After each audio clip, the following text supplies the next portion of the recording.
Ladies and gentlemen, welcome back to the channel. Today we turn our attentions back to Celtic and their efforts to reinforce the side in this transfer window. It's the 2nd of July. The impatience is growing with some of the support. Celtic need to make signings. And are we finally showing signs of making any?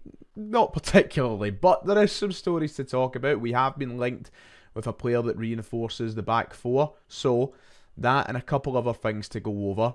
It's Celtic transfer talk. So let's get into it.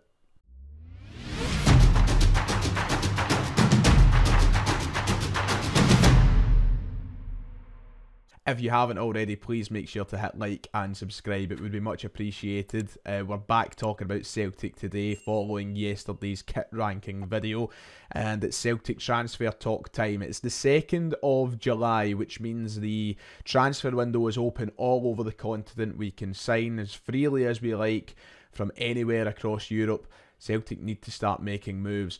We kick off our pre-season against Ayr United on Friday night and we haven't signed a player yet, and some people, as I mentioned in the intro, are growing impatient. I'm trying to remain one of the patient ones, but I can understand the apprehension. But we have a few things to talk about, including a story that links us with a centre half to reinforce the back line. Let's dance through some of these stories. But what are you thinking right now? Are you impatient? Are you willing to wait? Let me know in the comments. But let's get into this edition of Celtic Transfer Talk. So it's no secret that Celtic are looking to improve the back four. It's not something that's just been spoke about since the conclusion of last season. This is something that Brendan Rodgers has spoke openly about since January. You know, we know there's a couple of areas in particular that need reinforcement, that being the left back position and also the left side of the centre half position as well. Liam Scales and Greg Taylor have been brilliant servants, but there can be a significant upgrade. Cameron Carter-Vickers needs a partner that matches his ability, and we need just general cover over in the left back area. We only have Greg Taylor, so we need someone there. These are two of the areas that have been stressed most by Celtic fans to need a replacement and need players in. And last night we had a story that broke via Scott Burns of the Daily Record, which links us with a potential partner for Cameron Carter-Vickers next season. So the headlines in the Record last night broke that Celtic have launched a DARA SHEA transfer raid as Brendan Rodgers faces a wait for Burnley decision on the Ireland international. O'Shea joined Burnley from West Brom for £7 million last summer, but couldn't help save them from relegation. The article goes on to say that Celtic want to make a summer move for Burnley defender Dara O'Shea. The Scottish champions are keen to land the Republic of Ireland international. Celtic have made an approach to Burnley, but the move is up in the air. Brendan Rodgers wants to bring in quality that can help make an impact in the Champions League, and O'Shea is wanted on his list. It would take a major bid for Burnley to even consider selling, as they bought O'Shea for £7 million from West Bromwich Albion last year. A major bid needed. Well, we can count Celtic out of this one already. I'll try to remain brutally honest in my assessments of Celtic's chances of landing Dara O'Shea here, but I'll try and keep it serious as well. It's just, you know, the words major bid and Celtic don't tend to go hand in hand. You know, we don't hear that all too often from Celtic major bids. But Burnley, Dara O'Shea, a target that has emerged over the past 24 hours, one that I am okay with. I like the sound of it. Do I think it's going to happen? It's a different story, but it looks as though Celtic have made a formal approach to Burnley about trying to acquire the player for the summer. The article also mentions that a source told the Record, a Burnley source told the Record, that O'Shea remains a major player for the club. It is unlikely any decision on Celtic's approach will be made until Burnley appoint a new manager. Of course, Vincent Kompany went to Bayern Munich. Huge, surprising move, as we all know, which means they currently remain without a head coach, so they won't want to sell him quite yet until someone else comes in. I don't know where they are on that front, if they're close to appointing a new manager or not, but Celtic will have to wait for that before a decision is made. DARA SHEA signed last year for £7 million from West Bromwich Albion. He went on to be one of the more important players in Burnley's failed Premier League season. Of course, they finished 19th last year. They went down. Somehow Vincent Kompany still got the Bayern job, but that's a topic for another channel and another day.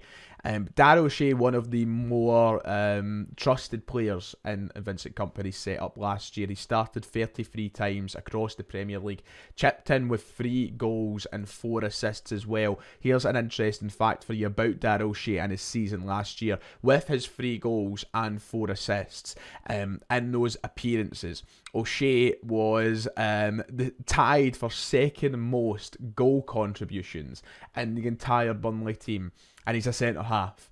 So I don't know who was the player that finished above him. It might have been Jakob Brun-Larsen. I can't remember who it is exactly, but O'Shea tied on second with his 7 goal contributions.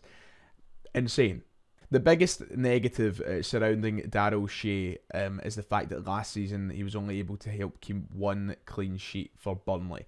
That's all they managed, and he played 33 times last season in the Premier League. 1 clean sheet inside those 33. However, you've always got to look at it as fair as you can. Burnley were just up from the Championship. They were one of the weaker sides in that league.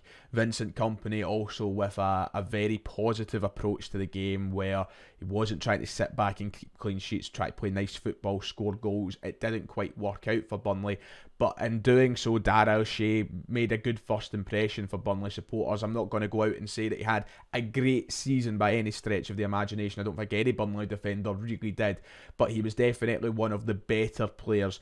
He was fine, he was okay, and definitely showed signs of being a good player.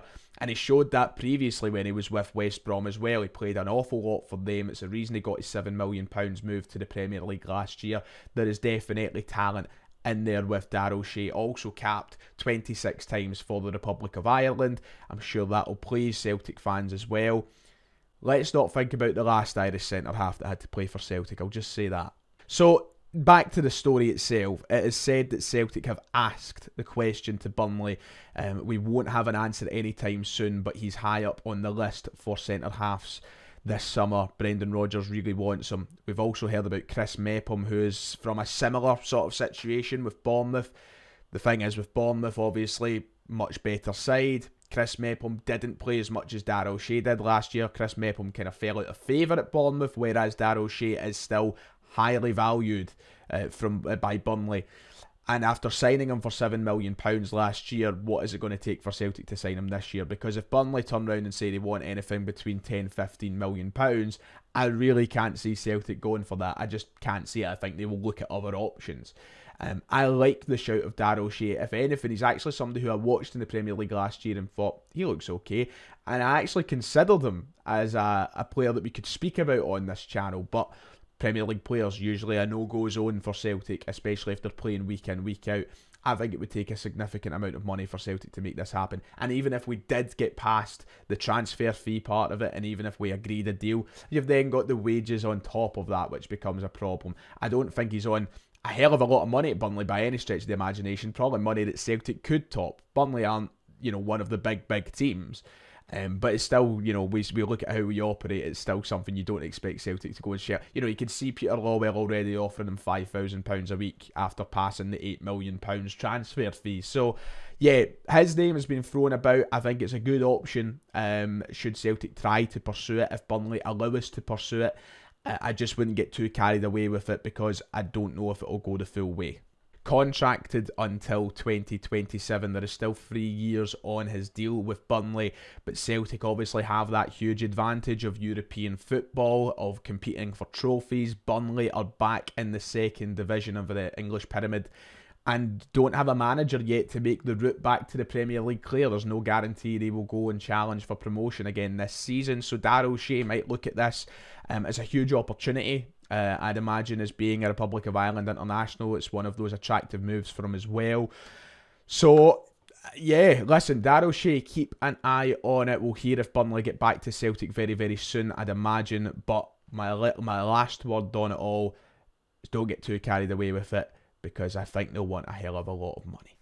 I'm sure we're all keen to hear more about the goalkeeper situation at Celtic and what the update with that is. We've had very little in the past sort of few days, up to even the last week, to suggest that we're closer to a goalkeeper coming in. John Kennedy feels like it's going to happen in the next couple of weeks. But as for the name of said player and who that keeper is going to be, not really any further forward. However, a couple of updates with linked goalkeepers. Football Scotland are still reporting that Peter Vindal Jensen remains the #1 target. Their exact words were that Peter Vindal Jensen remains the #1 target between the sticks, but conversations between the club and Sparta Prague are ongoing. So that was from Football Scotland, and Mark Hendry. Reportedly talks still going on with Peter Vindal Jensen's club before we can negotiate contracts, etc. I would like it to be him. I hope it's him, but that's the latest on that. And we've also heard from Newcastle goalkeeper Martin Dubravka following weeks of speculation he could be Joe Hart's replacement at Celtic. He's now out of Euro 2024, faced elimination with Slovakia the other night, and yeah, he has spoke on his future. This is what he said to the Daily Mail. He said, I have no idea what's happening. I've seen there is talks with me and they are talking with other goalkeepers. I need to speak to Eddie Howe, the manager, first. What is the plan for me? What is my future? I don't know if they want me to stay or not. It's difficult for me because I have been focused on my job with the national team. So his name remains out there. I have heard stuff behind the scenes that Dubravka looks like one of the top options for Celtic. I made it very clear that I don't think it's the best option for Celtic, and it's definitely not the one that I think we should pursue, but his name remains out there at this moment in time. Yeah, so Dubravka, Peter Vindal Jensen, a couple of updates on both of them. Dubravka just doesn't have an idea where his future lies. He's been told he's not needed by Newcastle, but will Celtic be the ones to capitalise on that? I kind of hope not. So that's basically it for today. The big story was the one that broke about DARA SHEA last night. There's also been a couple of things that I missed over the weekend, including Matt O'Reilly and this potential bid from Southampton, but I feel like it's been covered in most places by now. There's not really much of a point in me going over it. Very early days with that. The fee that's been thrown out doesn't look like one Celtic are going to accept anyway, so we'll talk about that more when it starts to ramp up. Yeah, not too much else out there at this moment in time. What do you think about DARA SHEA? That's the main thing today. Leave your thoughts in the comments below. I quite like the shout of it. I think it could be a good signing, but need to wait to see what Burnley say. If you've enjoyed, make sure to hit like and subscribe, and I'll see you all next time.